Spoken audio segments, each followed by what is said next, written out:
أعوذ بالله من الشيطان الرجيم بسم الله الرحمن الرحيم الحمد لله رب العالمين الرحمن الرحيم مالك يوم الدين إياك نعبد وإياك نستعين اهدنا الصراط المستقيم صراط الذين أنعمت عليهم غير المغضوب عليهم ولا الضالين آمين. In the name of Allah, the most gracious, the most merciful, Dr. William Campbell, Dr. Zakir Naik, Dr. Mazakas, Dr. Jamal Badawi, Dr. Samuel Nauman, and Mr. Sam Shamoun. Distinguished guests, ladies and gentlemen, Assalamu alaikum wa rahmatullahi wa barakatuhu. Peace and blessings of Almighty Allah be upon all of you. On behalf of the organizers, the Islamic Circle of North America, I, Sayyid Sabil Ahmed, welcome all of you to this unique event, a dialogue on the topic, the Qur'an, the Bible in the light of science. Again, on behalf of Dr. Campbell, Dr. Zakir Naik, Islamic Circle of North America, this dialogue is being held in a spirit of friendship, understanding each other's viewpoints. A brief introduction of ICNA's activities, Islamic Circle of North America. The goals of Islamic Circle of North America are to motivate Muslims to perform their duty of being witnesses unto mankind, offering educational, training opportunities to increase the Islamic knowledge and to enhance the character. ICNA is also active in opposing immorality and oppression of all forms, supporting efforts for socio-economic justice, civil liberties in the society, strengthening the bond of humanity by serving all those in need anywhere in the world, with special focus on our neighborhood across North America. For today's unique dialogue, the two main moderators are Dr. Muhammad Naik, representing Dr. Zakir Naik, and Dr. Samuel Nauman, representing Dr. William Campbell. It is my duty to ensure a fair and proper conduct of this meeting. Therefore, we request our speakers as well as the audience to maintain due decorum for a healthy dialogue. With that, I would request Dr. Samuel Nauman to give the introduction of Dr. William Campbell. Assalamu alaikum. Thank you, Brother Sabil Ahmed. It's a pleasure and honor to be here with you this evening.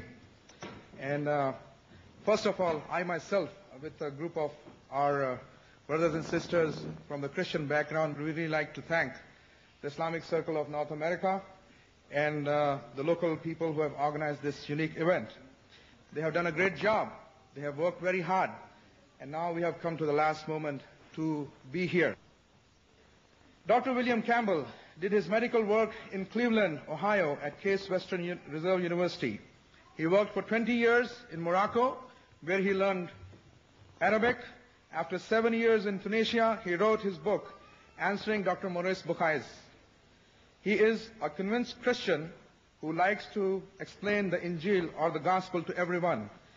At age 74, Dr. Campbell is retired with 10 grandchildren. And we are really thankful and we are really happy to be here with you tonight. Thank you.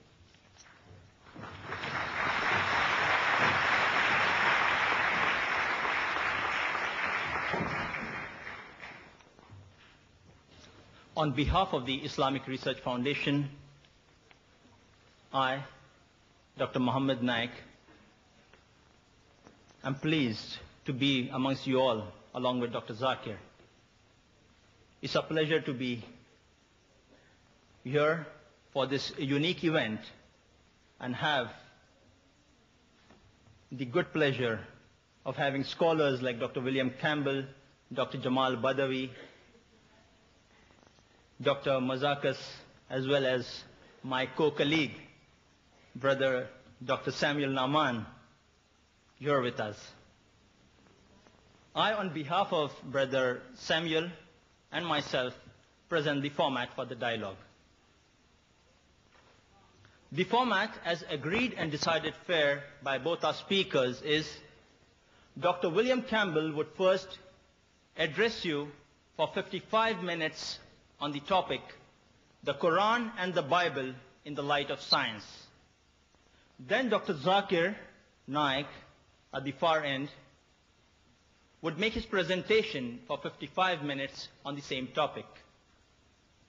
This would be followed by a response session in which Dr. Campbell would respond to the matter presented by Dr. Zakir for 25 minutes, followed by Dr. Zakir too responding for 25 minutes to the matter presented by Dr. Campbell. Lastly, we would have the open question and answer session in which the audience may pose questions to each speaker alternately on the question mics provided in the auditorium. After the mics questions are handled, we would allow questions on index cards to be provided by volunteers in the aisles and in the order selected at random by the coordinators and the advisors to each of the speakers. Ladies and gentlemen, to address you today, Dr. William Campbell.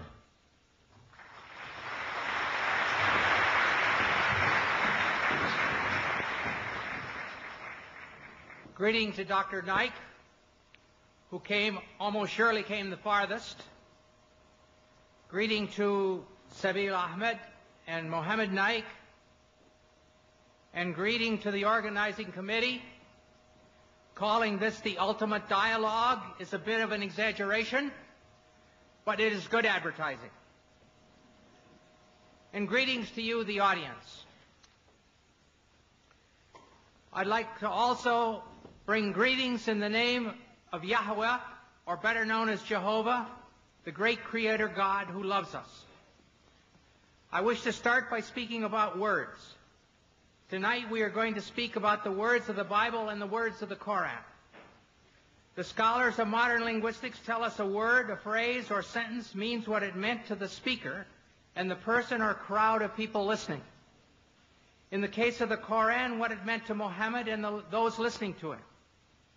In the case of the Bible, what it meant to Moses or Jesus or those listening to them. To check this, we have the context of all the usages in the Bible or the Qur'an.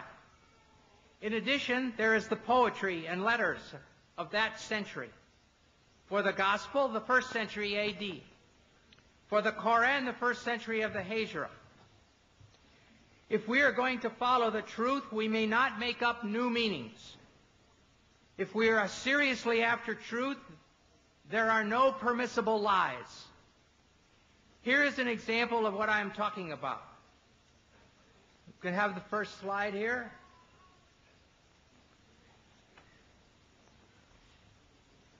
This is talking about 2 dictionaries that I have in my home, one from 1951 and 1991. In these 2 dictionaries, the first meaning, pig, a young swine of either sex, is the same. The second meaning, any swine or hog, any wild or domestic swine, it's the same. Third, the flesh of swine, pork, is the same. Then the meaning, a person or animal of piggish habits, it's the same. A person who is gluttonous. And down here, pouring metal into a pig for pig iron is the same. But over here is a new meaning, a police officer. You need to call the police officers pigs. All right, the question is, in the Torah, it says you can't eat pigs. Well, can I turn around and say, oh yes, that means police officers, you can't eat police officers? Of course not. In the Qur'an, Allah says can't eat pigs. Can I translate it, can't eat police officers? No. It's wrong. It would be stupid.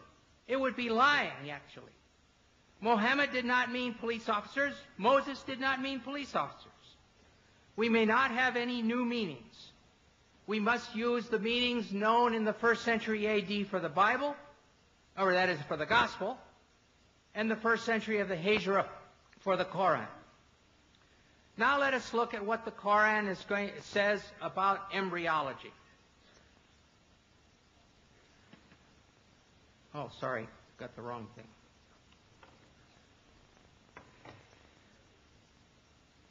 It has been said that the idea of the embryo developing through stages is a modern one, and that the Qur'an is anticipating modern embryology by depicting differing stages.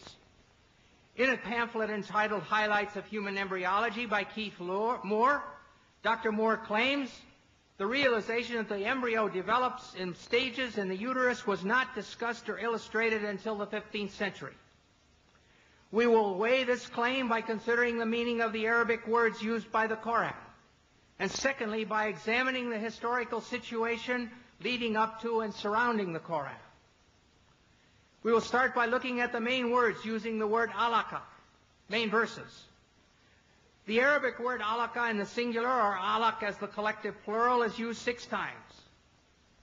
In the Surah of the Resurrection, Al-Qiyamah, 75, 35 to 39, we read, "Was he man, not a drop of sperm ejaculated? Then he became alaka, and God shaped and formed and made of him a pair, the male and the female." In the Surah of the Believer, Al-Mu'min, 40:67, it says, "He it is who created you from dust, then from a sperm drop, then from a leech-like clot, alaka, then brings you forth as a child, that perhaps you may understand." In the Surah of the Pilgrimage, Al-Hajj 22:5, it says, "O mankind, if you have doubt about the resurrection, consider that we have created you from dust, then from a drop of seed, then from a clot, alaka, then from a little lump of flesh, shapely and shapeless." And finally, the fullest treatment is in the Surah of the Believers, Al-Mu'minun, 23:12 to 14, which reads, "Verily, we created man from a product of wet earth, then placed him as a drop of seed in a safe lodging. Then we fashioned the drop a clot, alaka, and of the clot we fashioned a lump, and of the lump we fashioned bones, and we clothed the bones with meat. Then we produced it as another creation." And here you have the stages according to the Qur'an. Nutfa, sperm. Alaka, clot. Mudagha, piece of meat. Adam, bones. And the 5th stage, dressing the bones with muscles. Over the last 100+ years, this word alaka has been translated as follows. There's 10 translations here. I'm not going to read them all. 3 are in French, where it says un gomo de sang, or a clot of blood. 5 versions are English, where it's either clot or leech-like clot. 1 version is in Indonesian, at the bottom there, sigampal dara, lump of or clot of blood. And the last one is Farsi, khun basta, a clot of blood. As every reader who has studied human reproduction will realize, there is no stage as a clot during the formation of a fetus.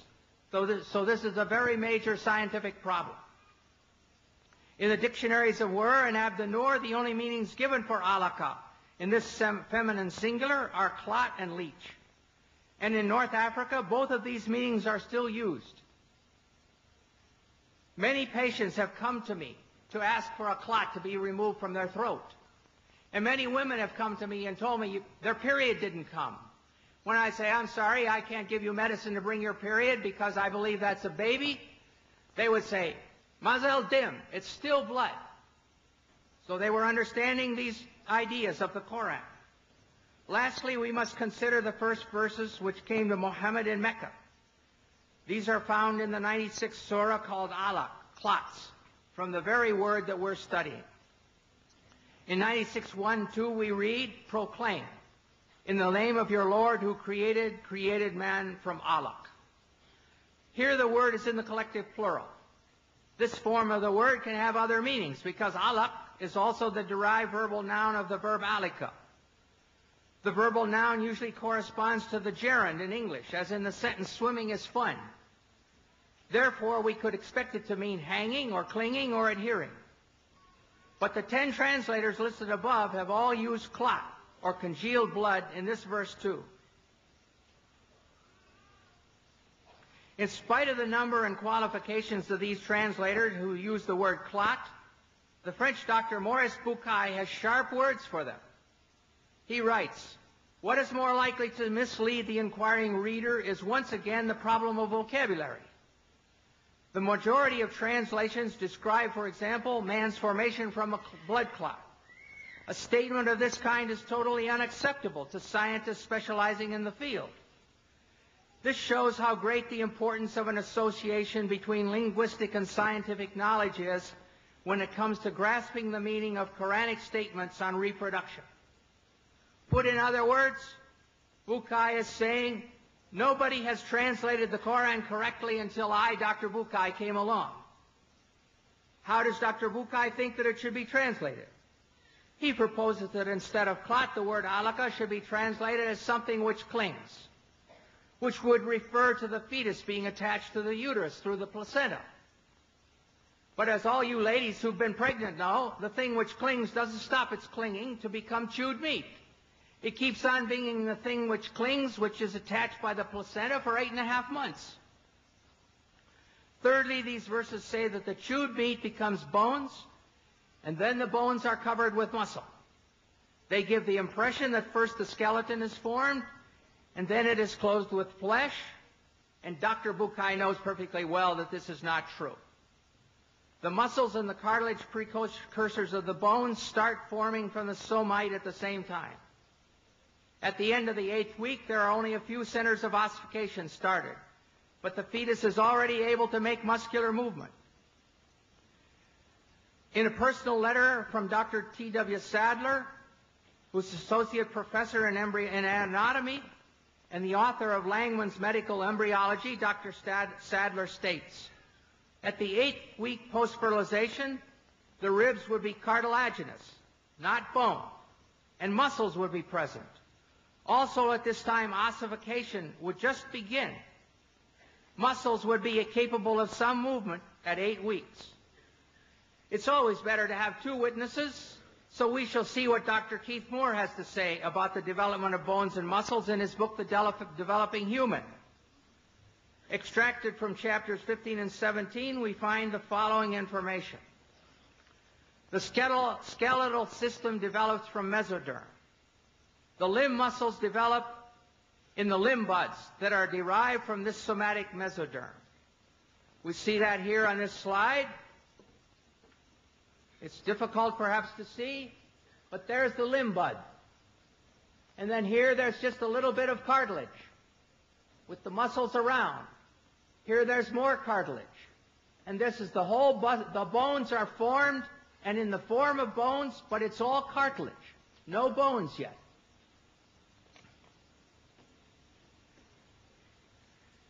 This second slide shows how it forms. Here's the cartilage. Though just the bone looks like cartilage.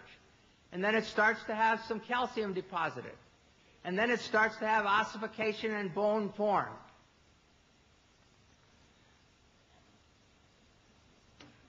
As the bone models form, I want to go back to this. As the bone models form, myoblasts develop a large muscle mass in each limb bud, separating into extensor and flexor muscles. In other words, the limb muscles develop simultaneously from the mesenchyme surrounding the developing bones.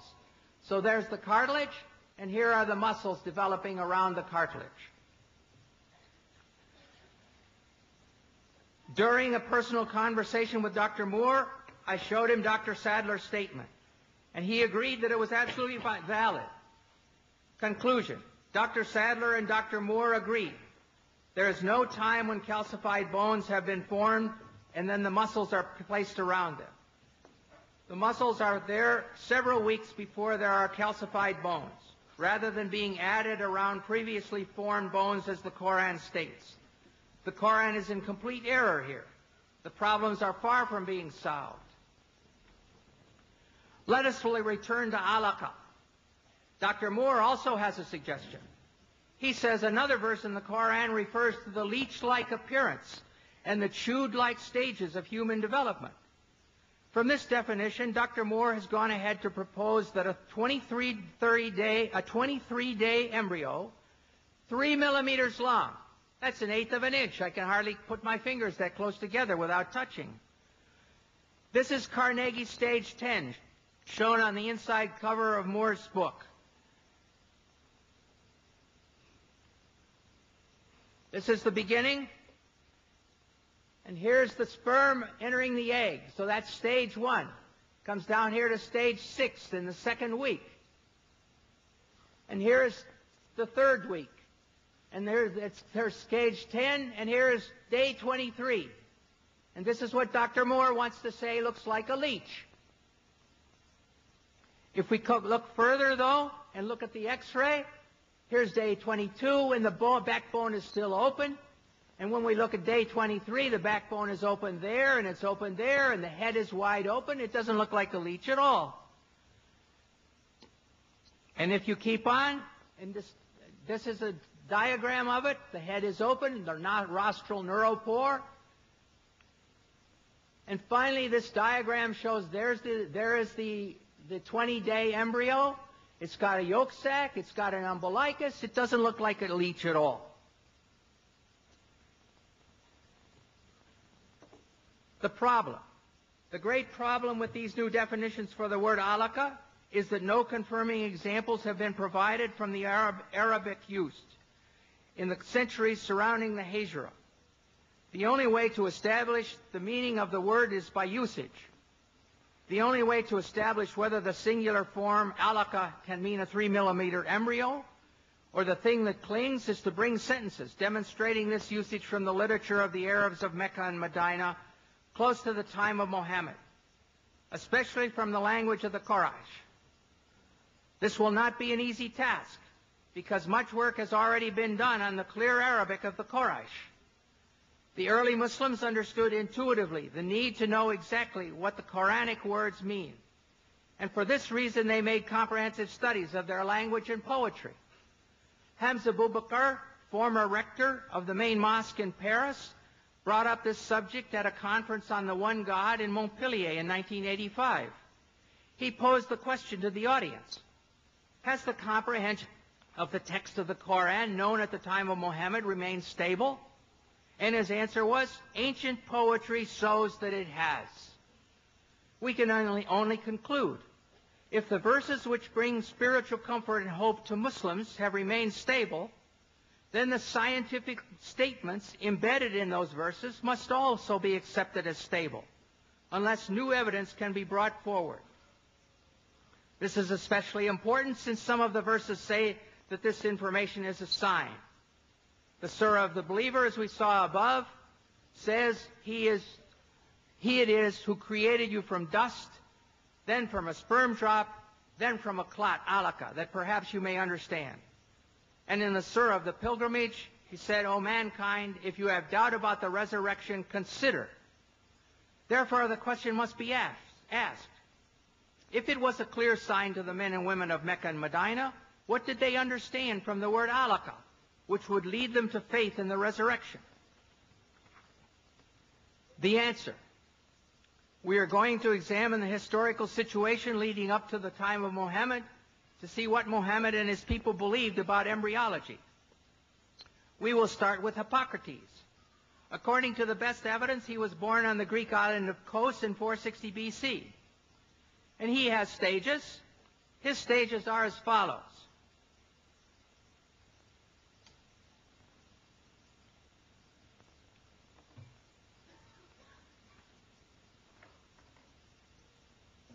The sperm is a product which comes from the whole body of each parent.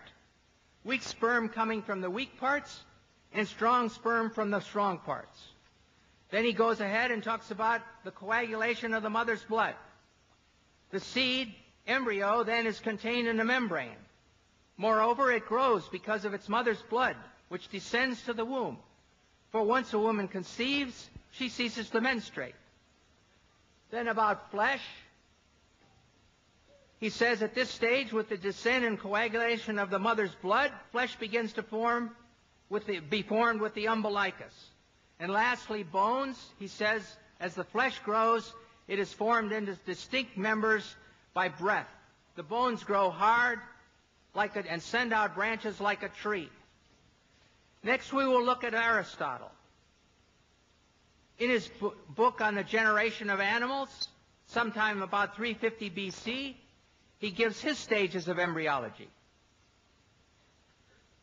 And he talks about first semen and menstrual blood, or catamenia. In this section, Aristotle speaks of the male semen as being in a pure state. It follows that what the female would contribute to the semen of the male would be material for the semen to work on. In other words, the semen clots the menstrual blood. Then he goes to flesh. He says nature forms this from the purest material, the flesh. And from the residue thereof it forms bones. And lastly, around the bones, and attached to them by thin fibrous bands, grow the fleshly parts. Clearly, the Qur'an follows this exactly. Sperm clotting the menstrual blood, which forms meat, then the bones are formed, and lastly, around about the bones grow the fleshly parts. Next, we will consider Indian medicine. The opinion of Charaka in 123 AD and Susruta is that both the male and female contributed seed. The secretion of the male is called the sukra, semen. The secretion of the woman is called artava, or sanita, blood. And it is derived from the blood by way of food, by way of blood. Here we see that in the medicine of India, they too had the idea that the child was formed from semen and blood. Now we shall look at Galen. Galen was born in 131 AD in Pergamum, modern Bergama in Turkey. Galen says, on semen, the substance from which the fetus is formed is not merely menstrual blood, as Aristotle maintained, but menstrual blood plus the two semens. The Qur'an agrees with Galen here when it says in Surah 76:2, "We created man from a drop of mingled sperm." Now we'll look at the Galen stages. Galen also taught that the embryo developed in stages. The first is that in which the form of the semen prevails. The next stage is when it has been filled with blood, and heart and brain and liver are still unarticulated and unshaped. This is the period that Hippocrates called fetus. The Quranic Surah 22:5 reflects this saying. Then out of a morsel of flesh, partly formed and partly unformed. And now the third period of gestation has come. Thus, nature caused flesh to grow on and around all the bones. We saw above that the Qur'an agrees with this. In Surah 23:14, where it says, "And we clothe the bones with meat." The fourth and final period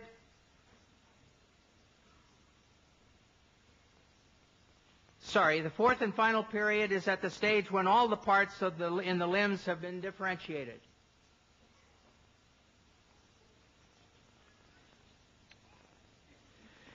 Galen was so important in medicine that just about the time of the Hijra, 4 leading medical men in Alexandria, Egypt, decided to form a medical school, using 16 books of Galen as the basis of the studies.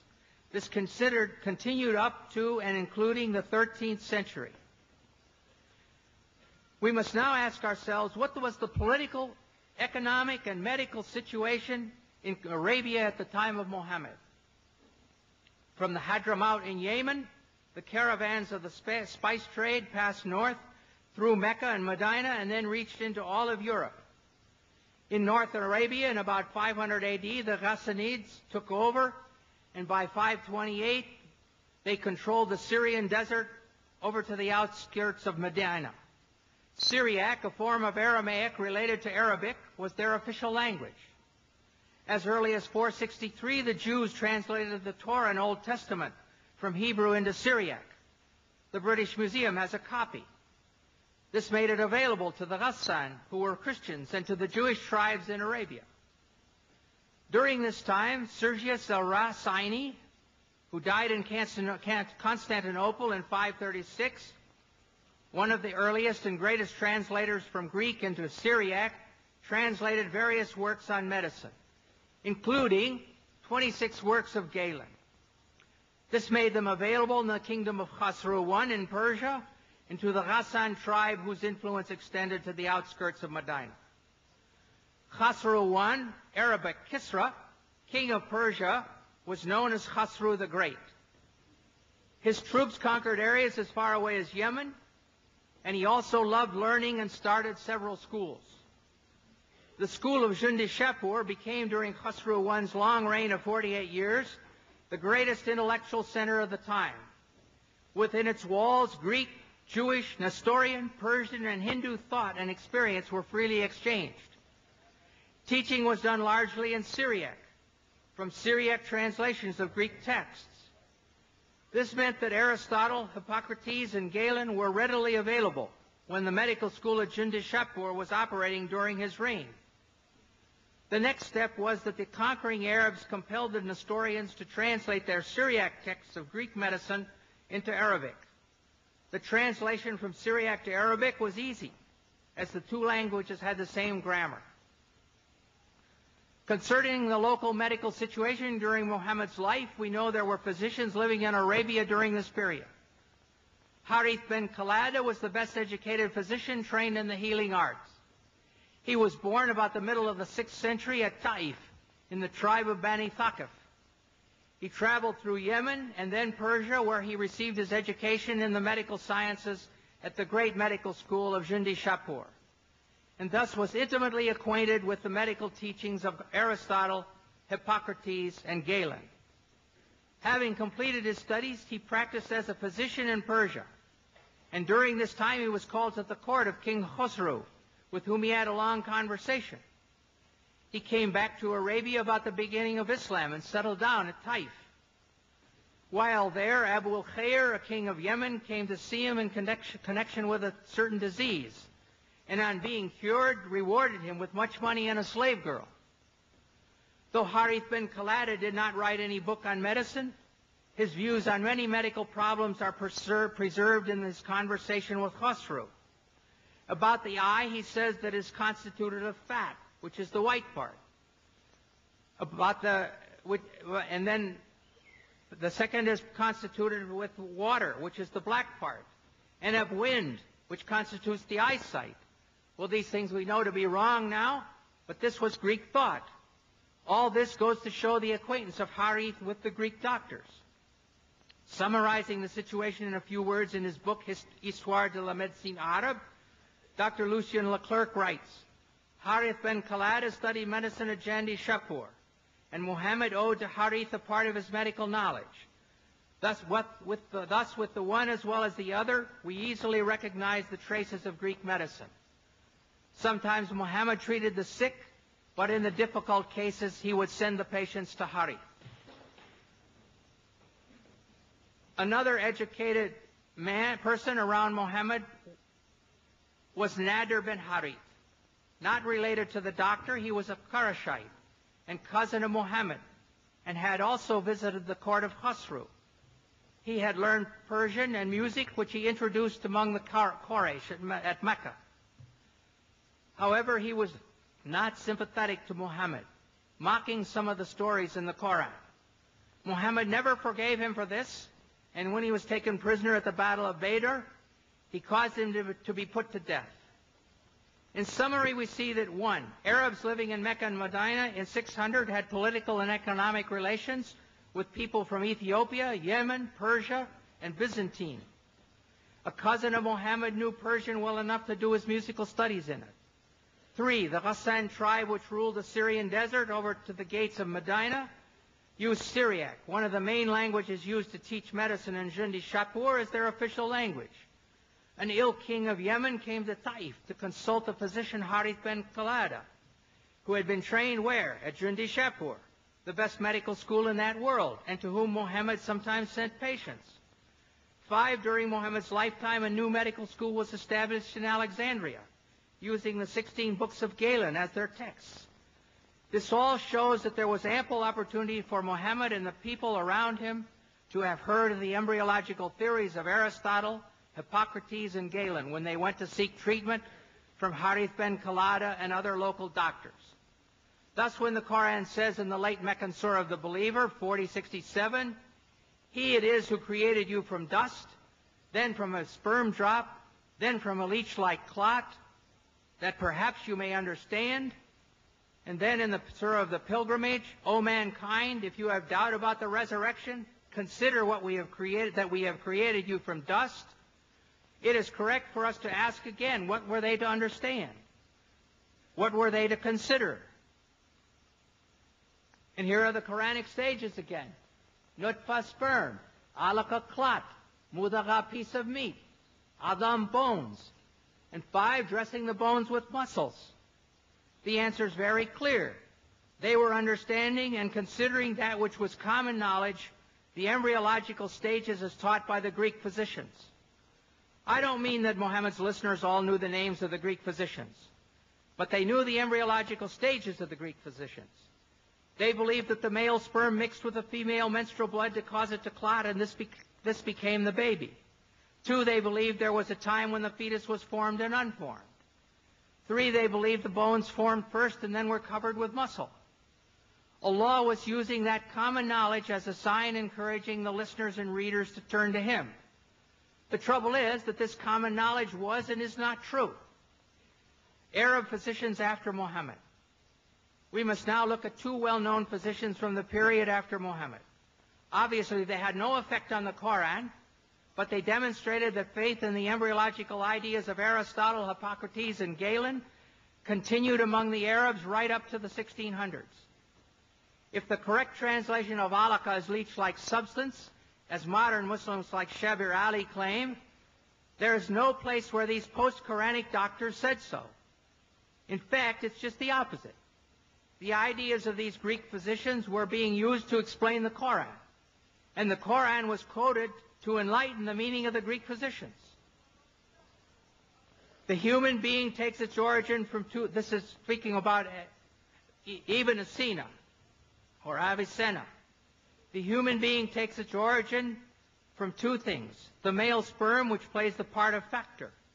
The female sperm, first part of the menstrual blood, which provides the matter. Thus we see that Ibn Sina gave the female semen exactly the same role that Aristotle had assigned to the menstrual blood. It is difficult to overstate the importance of Ibn Sina as a scientific and philosophical authority for the pre-modern Europeans.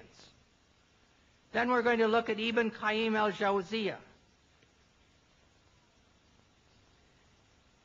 Ibn Qayyim took full advantage of the agreement between Quranic revelation and Greek medicine. This is not very clear, probably, but the Hippocrates is in purplish, and the Qur'an is in bold type, green, and the Hadith is in purple, and commentaries are in red, and his own thoughts in sort of a blue-green. So it starts out, he says, Hippocrates said in the 3rd chapter of Kitab al-Jinnah, al-Jinnah, the semen is contained in a membrane, and it grows because of the blood of its mother, which descends to the womb. Some membranes are formed at the beginning, others after the 2nd month, and others in the 3rd month. And this phrase about the blood descending to the womb, we saw it when we looked at Hippocrates' slide. That is why God said, here the Qur'an is mentioned, He creates you in the womb of your mothers by one formation after another in 3 darknesses. That's Qur'an 39:6. Then He gives His own ideas. Since each of these membranes has its own darkness, when God mentioned the stages of creation and transformation from one state to another, He also mentioned the darknesses of the membranes. Most commentators explain, and here are the words of the commentators, it is the darkness of the belly, and the darkness of the womb, and the darkness of the placenta. In a second example, we read, Hippocrates said, the mouth opens up spontaneously, and the nose and ears are formed from the flesh. The ears are opened, and the eyes, which are filled with a clear liquid. The prophet used to say, I worship Him who made my face and formed it and opened my hearing and eyesight, and so forth. Here we look at Hippocrates again. And there in the second stage is the same thing we just read. Ibn al-Qayyim is quoting Hippocrates and speaks of the mother's blood descends around the membrane. He could do this, as we have seen, because the educated people of Muhammad's time were familiar with Greek medicine. However, what is important for us here today to realize is that there is no place where the Qur'an corrected Greek medicine. There is no place where Ibn Qayyim was shouting, "Hey, you guys, you've got this all wrong. The correct meaning of alaka is that which clings or leech-like substance."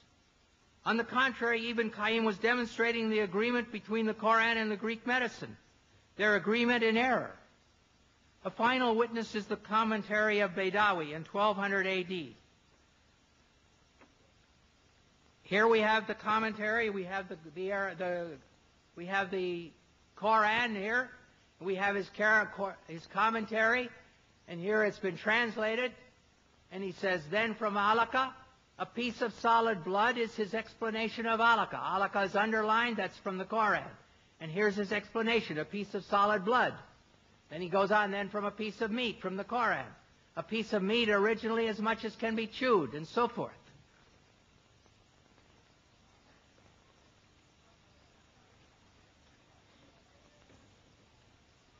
As I mentioned at the beginning of this study, it has been said that the idea of the embryo developing through stages is a modern one, and that the Qur'an is anticipating modern embryology by depicting differing stages.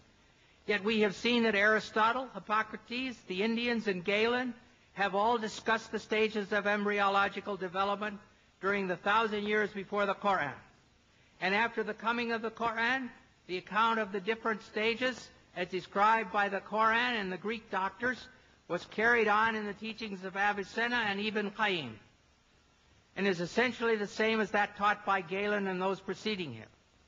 Concerning the bone stage, it's clear, as Dr. Moore demonstrated so capably in his textbook, that muscles start forming from the somites at the same time as the cartilage models of the bones.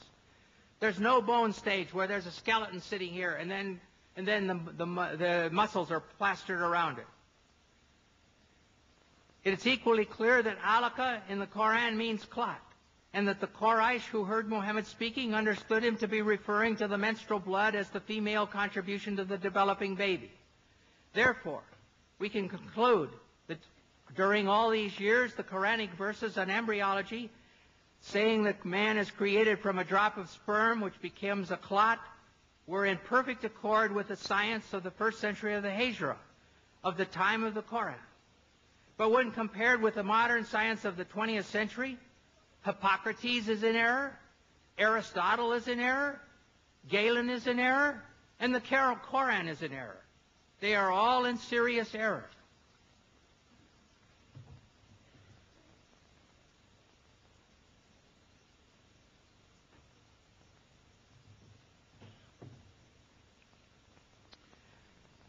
Now we're going to look at a little bit about moonlight. Does the Qur'an state that the moon gives off reflected light from the sun? Before this was common knowledge. In the Surah of Noah, 71, 15, 16, it says, "See ye not how Allah has created the seven heavens one above another, and made the moon a light, Nur, in their midst, and made the sun as a lamp, Siraj?" The moon is called a light, Arabic Nur, and the sun a lamp, Siraj. Some Muslims claim that since the Qur'an uses different words speaking about the light of the sun and the light of the moon, it reveals that the sun is a source of light, while the moon only reflects light. This claim is implied very strongly by Shabir Ali in his booklet Science in the Qur'an, and stated clearly by Dr. Zakir Naik in his video, "Is the Qur'an God's Word?" as you will now see clearly.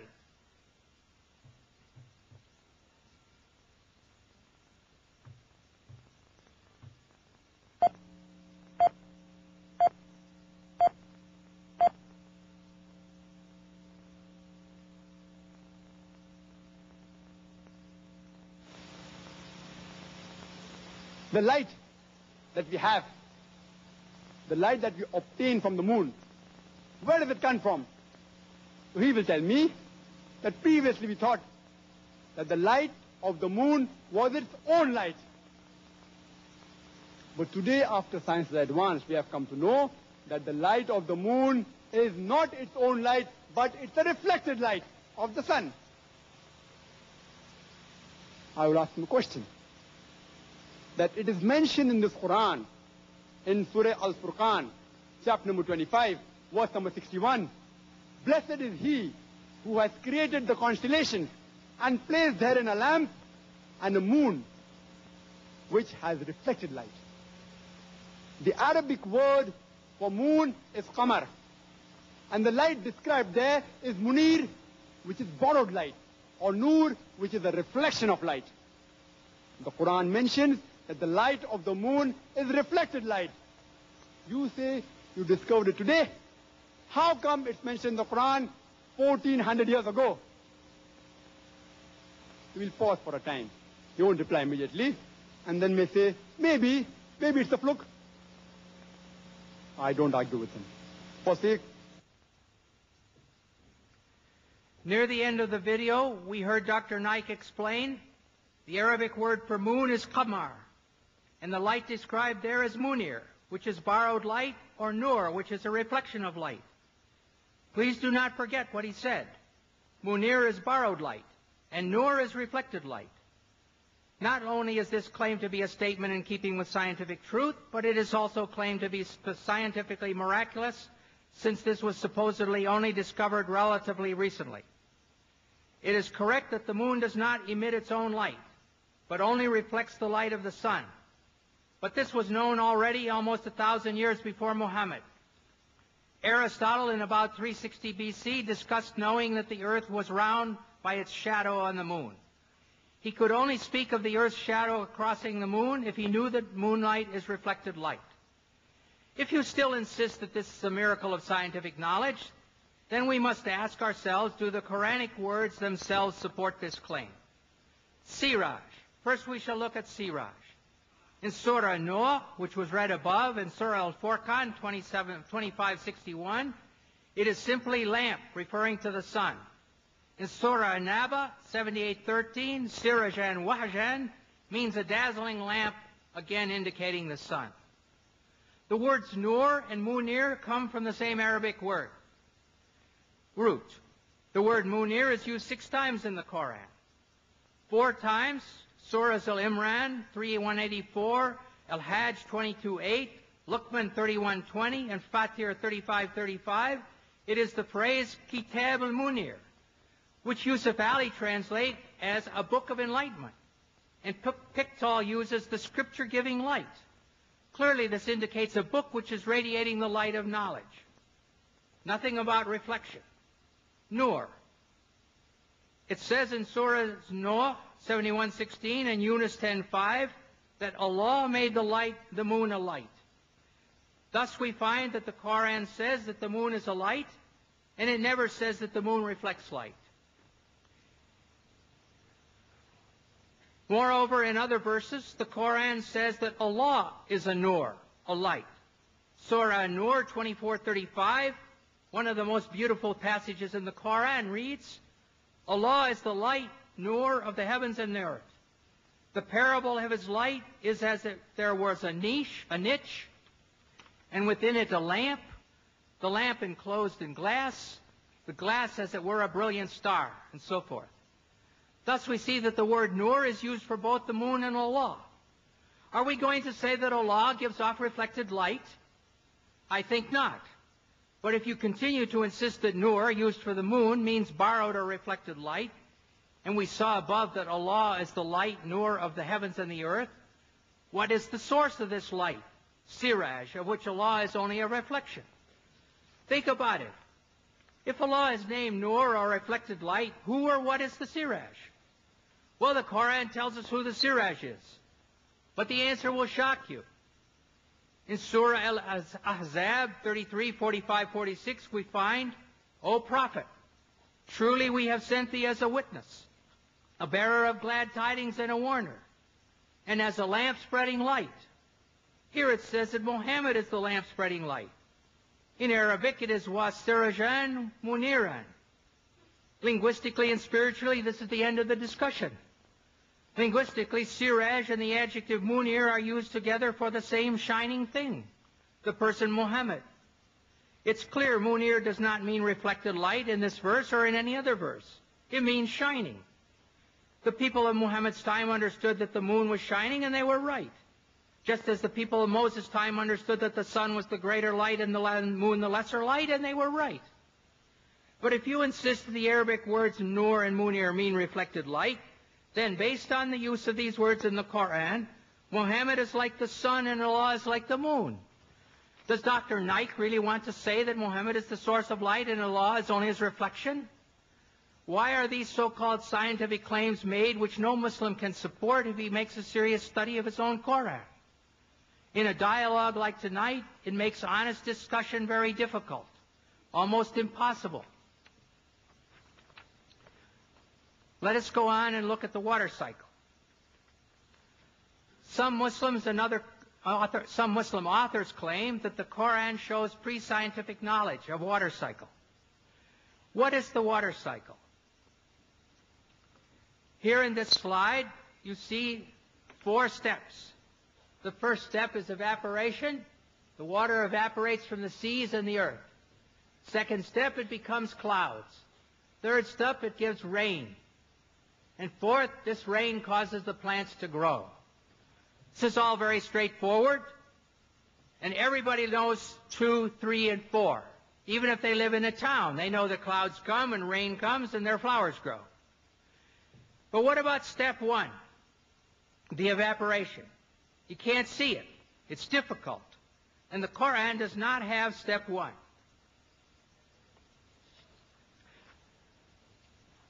Now we're going to look at a prophet from the Bible, a prophet from 700 BC, Prophet Amos. And he writes, "He who made the Pleiades and Orion, who turns blackness into dawn and darkens day into night, and then who calls for the waters of the sea," stage 1, "and pours them out over the face of the land," stage 3. The Lord Yahweh is his name. And one other prophet is Job in 26:28, at least 1,000 years before the Hijrah. He says, "How great is God, beyond our understanding. The number of his years is past finding out." Stage 1, he draws up the drops of water, which distill from the mist as rain. That's stage 3. And then the clouds are mentioned, stage 2, which pour down their moisture and abundant showers fall on mankind. So here in the Bible, this difficult stage 1 is there from more than 1,000 years before the Qur'an. Now let us go on and look at mountains. The Qur'an has more than a dozen verses stating that God placed firm and unmovable mountains on the earth. And in some of these verses, the mountains are listed as either a blessing for believers or a warning for the unbelievers. One example of this is found in the Surah Luqman, 31:10-11, where the mountains are one of 5 warnings. It says, He has created the heavens. It says He has created the heavens without supports that you can see, and has cast Al-Ka onto the earth firm mountains, Rawasiya, lest it should shake with you. In the prophets, the Al-Anbiya, 21:31, as one of 7 warnings, we read, "And we have set on the earth firm mountains, lest it should shake with them."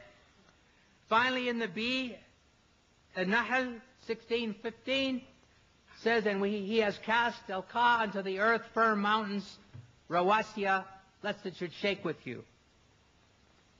We see then that the believers and unbelievers are told that Allah has done this great thing. He's thrown down and placed the mountains so that the earth will not shake violently with them. Therefore, we must ask ourselves, what did they understand? In the next 2 verses, another picture is given. The news, An-Naba 78:6-7. "Have we not made the earth an expanse and the mountains as stakes, al-jibala otadan, as those used to anchor a tent in the ground. And then the overwhelming, al-ghashiyah, 88, 17, 19.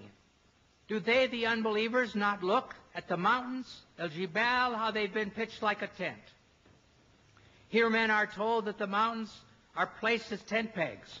Tent pegs keep the tent stable. So again, the idea is put forward that the mountains will keep the earth from shaking. A third picture is presented in the word rawasiya, used for mountains. This word comes from the Arabic root arsa, and the same root is used for the Arabic word for anchor. To throw out or cast the anchor is elqa al-mirsa. So instead of cast the anchor to keep the ship from moving, we have cast the mountains to keep the earth from shaking.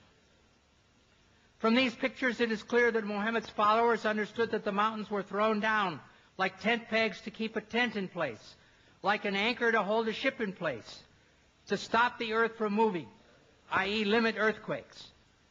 But in fact, this is false. The forming of mountains causes earthquakes. Therefore, these verses present a definite problem. Dr. Maurice Bukai recognized this and discussed them in his book, The Bible, the Qur'an, and Science.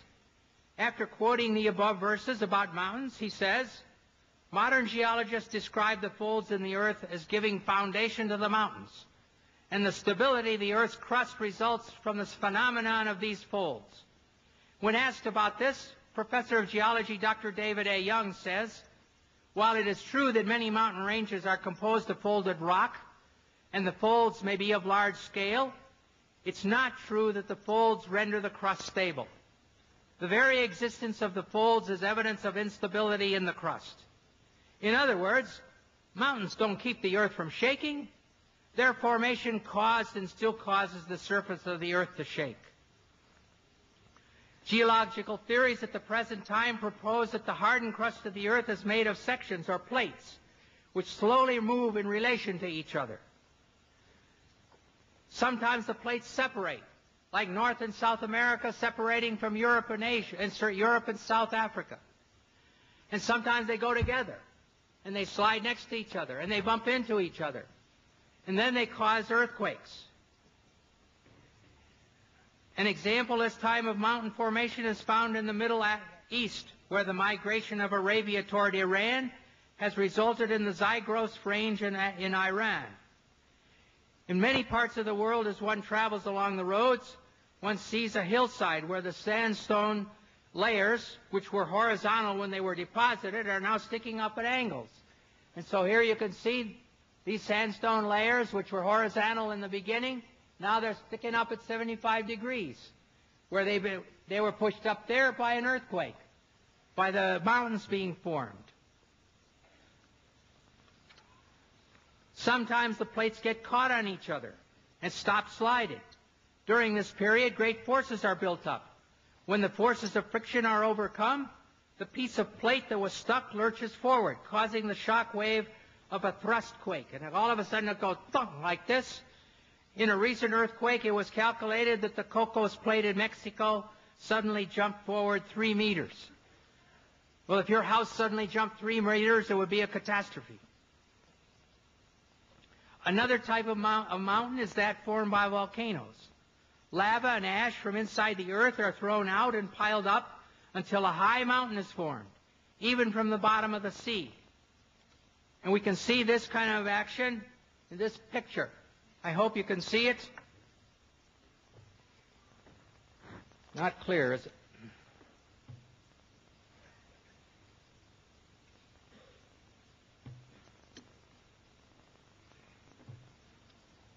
The ocean crust is right here, and the continental crust is there, and the oceanic crust is going down under the continental crust, and mountains have been formed here. Here's a volcano, and here is the magma, or the molten rock, going up through the volcano. And here's another volcano with magma going up.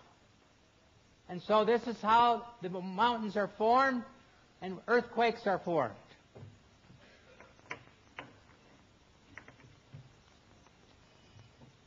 In the case of some igneous mountains, molten rock intrudes into the throat of a volcano's opening, and cools, form a relatively dense intrusion, which extends below the surface of the earth. So if this got stuck and sealed, then it would be like a plug. However, it's not a root. It does not bear the weight of the mountain. It's really a plug. Therefore, on occasion, pressure builds up under the plug, and the volcano explodes, as happened in the South Pacific at Krakatoa in 1883, when the whole island was blown away. And it happened in Mount St. Helena in our days, when the mountain was blown away. We can conclude from this information that mountains were formed originally with movement and shaking, and that now, in the present, earthquakes are caused by their continued formation. When the plates buckle over each other, there are earthquakes. When the volcanoes erupt, there can be earthquakes. However, it is clear that the followers of Muhammad were understanding these verses to say that Allah threw the mountains down as the tent pegs or anchors to keep the earth from shaking. Throwing the mountains down into the earth may be poetry, but to say that mountains keep the earth from shaking is a severe difficulty, which is out of step with modern science. Now we're going to take a little look at what the sun says about the Qur'an says about the sun.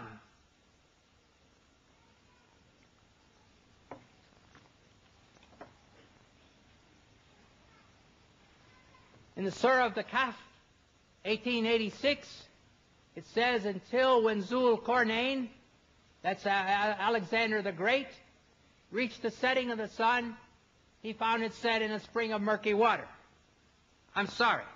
In 20th century science, the sun does not set in a spring of murky water. And then in the criterion, Al-Furqan 25:45-46, it says, hast thou not turned thy vision to thy Lord, how he prolongs the shadow? If he willed, he could make it stationary. Then do we, God, make the sun its guide. What about this? If you think of the sun overhead, you have no shadow or a little tiny shadow. And then as the sun goes down, your shadow gets longer on the other side.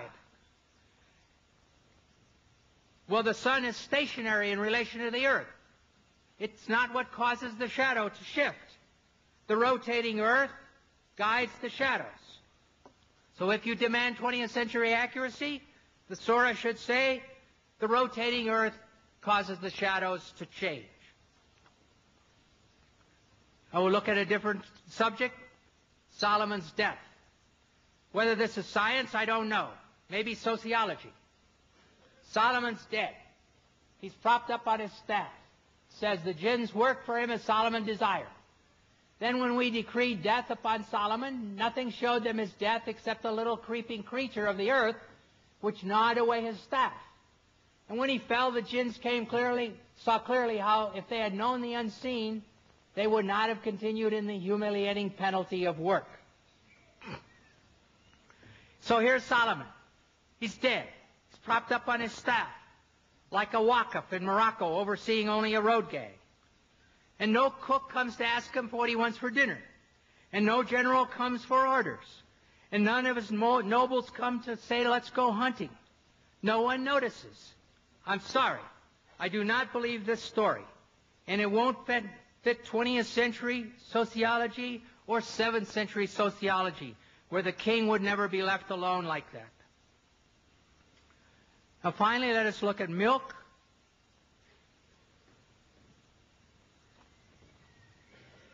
It says in the Surah of the Bee, An-Nahl 1666, we pour out to you from what is within their abdomen, the cattle's abdomen, between excretions and blood, milk, pure and agreeable to the drinkers.